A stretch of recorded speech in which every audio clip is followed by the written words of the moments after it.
में आप सभी का स्वागत है। आप देख रहे हैं सुपरफास्ट 100। मैं हूं आपके साथ मैत्रेयी त्रिपाठी और आपके साथ मैं हूं राजीव। शुरुआत करेंगे बड़ी खबर से। गोवा तट से कुछ दूर अरब सागर में पीएम नरेंद्र मोदी आईएनएस विक्रमादित्य की उन्होंने सवारी की। मोदी आईएनएस विक्रमादित्य पर रखे MiG-29 पर भी बैठे। साथ ही उन्होंने नेवी के अधिकारियों के साथ आईएनएस पर बने विशेष मंच से समंदर के ऊपर विमानों की कलाबाजियां भी देखी।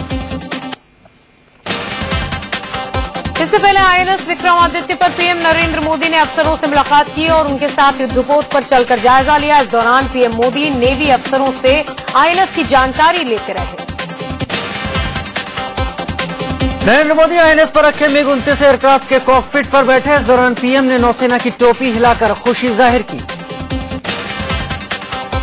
कॉकपिट पर बैठकर नरेंद्र मोदी ने अफसरों से MiG-29 की जानकारी ली और आईएनएस विक्रमादित्य के एयरक्राफ्ट करियर का जायजा लिया। नरेंद्र मोदी को MiG-29 पर चढ़ते हुए आप तस्वीरों में देख सकते हैं।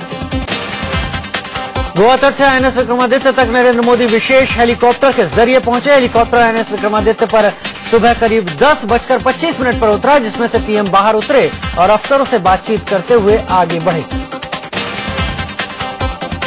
गोवा के डाबोलिम नेवल बेस से नरेंद्र मोदी हेलीकॉप्टर के जरिए आईएनएस विक्रमादित्य की तरफ बढ़े। गोवा तट से कुछ दूर पर अरब सागर में आईएनएस विक्रमादित्य खड़ा है। इससे पहले पीएम नरेंद्र मोदी सुबह करीब 9:50 पर गोवा के डाबोलिम नेवल बेस पहुंचे, जहां पीएम को गार्ड ऑफ ऑनर दिया गया। 44,500 टन के आईएनएस विक्रमादित्य को रूस से खरीदा गया है। आईएनएस विक्रमादित्य को पूर्व रक्षा मंत्री ए के एंटनी ने पिछले साल नवंबर में नौसेना में शामिल किया था। 2004 में एनडीए सरकार के वक्त इसका सौदा हो गया था। ये 45 दिन तक समंदर में रहने के लिए सक्षम है। भारत के सबसे बड़े युद्धपोत आईएनएस विक्रमादित्य की लंबाई 284 मीटर है। इसका आकार करीब फुटबॉल के 3 मैदानों के बराबर है। इस युद्धपोत में MiG-21 के सी हैरियर और चेतक जैसे हेलीकॉप्टरों जैसे 30 से ज्यादा विमानों को ले जाने की क्षमता है।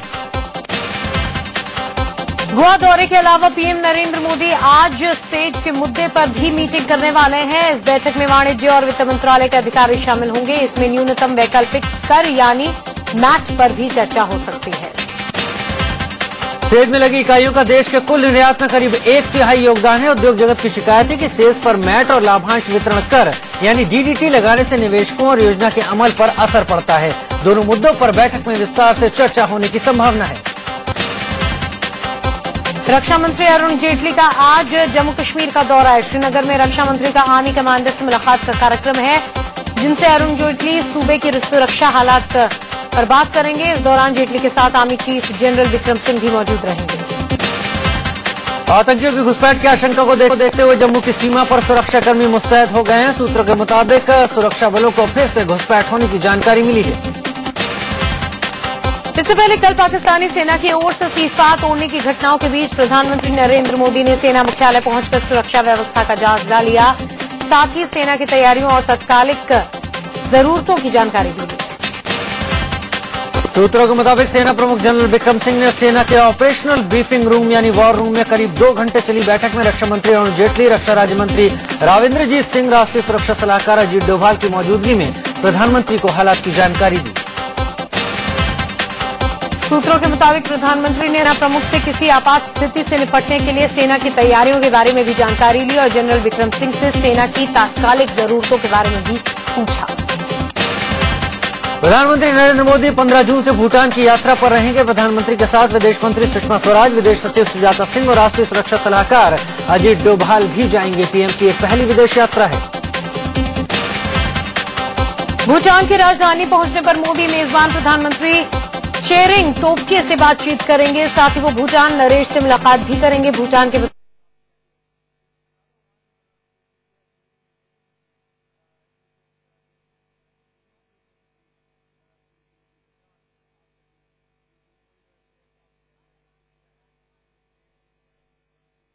कैनन का इस्तेमाल किया था। गाजियाबाद के प्रताप विहार में बिजली संकट को लेकर बीजेपी महिला मोर्चा ने बिजली घर में प्रदर्शन किया। महिलाओं के हंगामे को देखकर बिजली घर के कर्मचारी दफ्तर छोड़कर भाग निकले। प्रदर्शन करने वाली महिलाओं ने सूबे की सरकार के खिलाफ जमकर नारेबाजी की। शुक्रवार की रात दिल्ली की सड़कों पर एक बार फिर बाइकर्स की सनक देखने को मिली। प्रगति मैदान के पास इन बाइकर्स ने दिल्ली पुलिस की बाइक को आग के हवाले कर दिया। शब बारात के मौके पर बाइकर्स का हुड़दंग रोकने के लिए रात में दिल्ली पुलिस ने जगह जगह बैरिकेडिंग कर रखी थी। बावजूद इसके ये हुड़दंगी अपनी कारस्तानी से बाज नहीं आया और सबसे पहले उन्होंने पुलिस की बाइक को आग लगा दिया। दिल्ली के उस्मानपुर में भी शब बारात के मौके पर बाइकर्स ने जमकर हुड़दंग मचाया। एक बाइक पर तीन लड़के सवार थे, एक बाइक पर तो 4 लड़के सवार थे। ये सब पुलिस के सामने हो रहा था और वो चुपचाप तमाशा देख रही थी। स्टंट दिखाने के चक्कर में एक बाइक पर सवार 2 लड़के गिर भी पड़े, लेकिन बावजूद इसके ये सब लापरवाही के नशे में चूर दिखे। सड़कों पर धूम मचाते हुए बाइकर्स आने जाने वालों के लिए भी मुसीबत का सबब बन रहे थे। मध्य प्रदेश के देवास भोपाल टोल नाके पर बदमाशों की गुंडागर्दी देखने को मिली। बदमाशों ने टोल नाके पर बैठे कर्मचारी के ऊपर दनादन लाठियां बरसाना शुरू कर दिया। टोलकर्मी बचने की कोशिश करता इधर उधर भागता रहा और बदमाश लाठियां बरसाते रहे। दबंगों के कहर से खुद को बचाने के लिए टोलकर्मी खुद को मैनेजर के कमरे में बंद कर लेता है, लेकिन बदमाश जबरन दरवाजा खोलते हैं और अंदर दाखिल हो जाते हैं। इसके बाद कमरे के अंदर भी इन लठैतों ने इस पर जमकर लाठियां बरसाई। दरअसल पूरा मामला करीब 15 दिन पहले तब शुरू हुआ था जब टोलकर्मी निर्मल पांडे ने इन दबंगों से टोल टैक्स मांगा था। जख्मी टोलकर्मी को अस्पताल पहुंचाया गया, जहां उसका इलाज चल रहा है। पुलिस ने मामला दर्ज कर अपनी तफ्तीश शुरू कर दी है। पंजाब के संगरूर से लाइव मर्डर की तस्वीरें सामने आई हैं। एक बैंक के अंदर घुसकर 3 बदमाश सुरक्षा गार्ड पर गोली चला देते हैं। पंजाब के मालवा ग्रामीण बैंक के अंदर 3 अपराधी घुसते हैं। एक अपने हाथ में पिस्तौल निकालकर सुरक्षाकर्मी पर तान देता है। सुरक्षाकर्मी उनसे बात करने की कोशिश करता है, लेकिन तब तक एक बदमाश उस पर गोली चला देता है। गोली लगने के बाद सुरक्षाकर्मी अपनी जान बचाने के लिए कमरे के अंदर भागा। कमरे के अंदर वो खुद को बंद करने की कोशिश करता है, लेकिन जमीन पर गिर पड़ता है।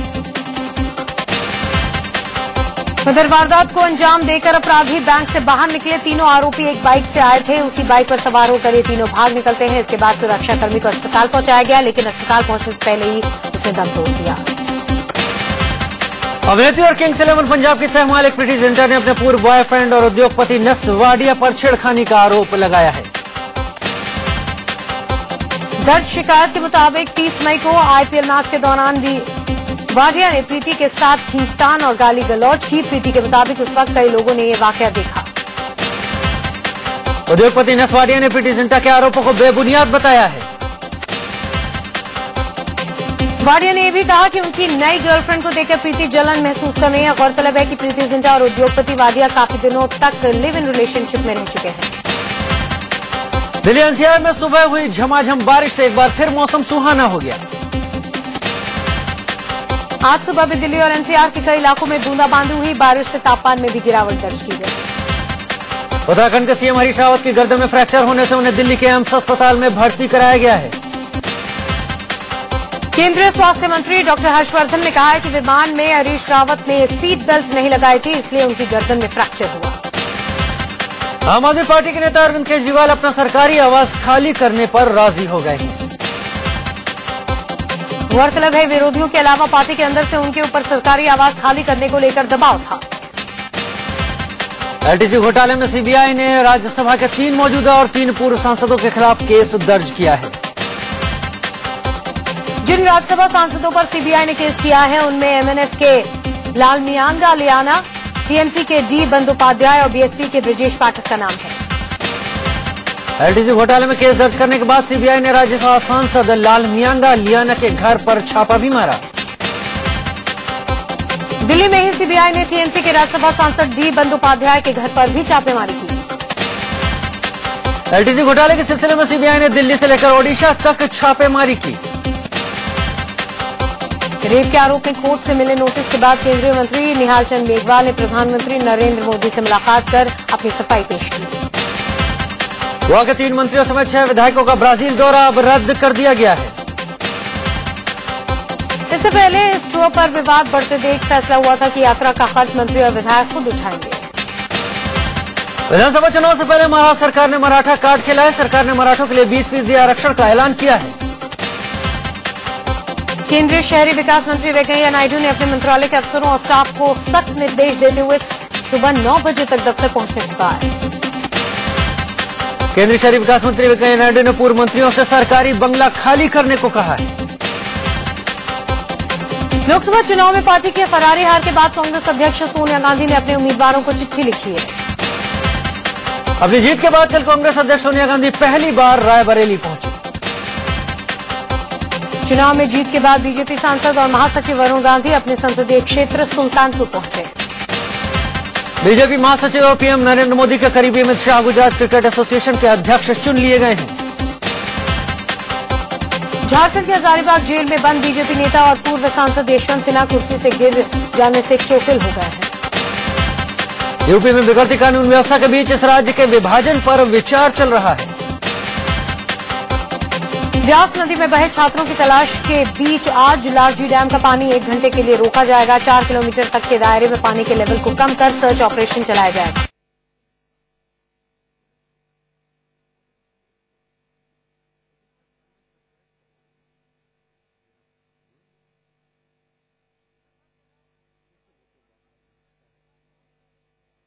बोर्ड लगाया गया है। पिछले साल केदारनाथ में हुई तबाही के बाद अब भी नरकंकाल मिलने का सिलसिला जारी है। दरअसल 16 जून को केदारनाथ में हुई तबाही का 1 साल पूरा हो रहा है। यहां दोबारा निर्माण काम शुरू किया गया है। गुरुवार को मुंबई को हैरान करने वाली हाई टाइड आज भी मुंबई वालों के लिए मुसीबत बनी हुई है।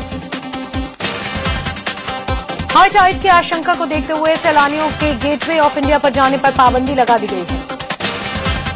मुंबई में अगले 4 दिन के लिए हाई टाइड के लिहाज से खतरनाक माने जा रहे हैं। समुद्र में 4.5 मीटर से भी ऊंची लहरें उठने की चेतावनी जारी की गई है। समुद्र में आए हाई टाइड और ऊंची ऊंची लहरों के चलते शहर में लगातार पानी भर रहा है। मुंबई के Shivaji park, marine drive, Mahim और वर्ली सीफेस समेत कई इलाकों में समंदर का पानी भर गया है।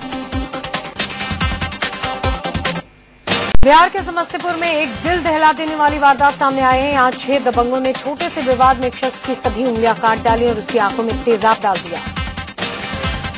बताया जा रहा है कि पीड़ित शख्स आरोपियों के घर के बाहर स्कूटर ठीक कर रहा था, जहां किसी बात को लेकर उसका दबंगों से विवाद हो गया। अस्पताल में भर्ती शख्स की हालत नाजुक बनी हुई है। पुलिस ने 6 आरोपियों के खिलाफ एफआईआर दर्ज कर ली है। गुजरात के आनंद जिले में हुए एक सड़क हादसे में 7 लोगों की मौत हो गई। यूपी के गाजीपुर में गंगा में हुए नाव हादसे में 15 लोग पानी में बह गए। इनमें से 7 लोगों की मौत हो गई है। यूपी के मुरादाबाद में लोगों ने चोरी के आरोप में एक शख्स को पकड़कर बेरहमी से पिटाई कर दी। यूपी के कन्नौज में पुलिस वालों ने सरेआम बीच सड़क पर 2 लड़कों की जमकर पिटाई की।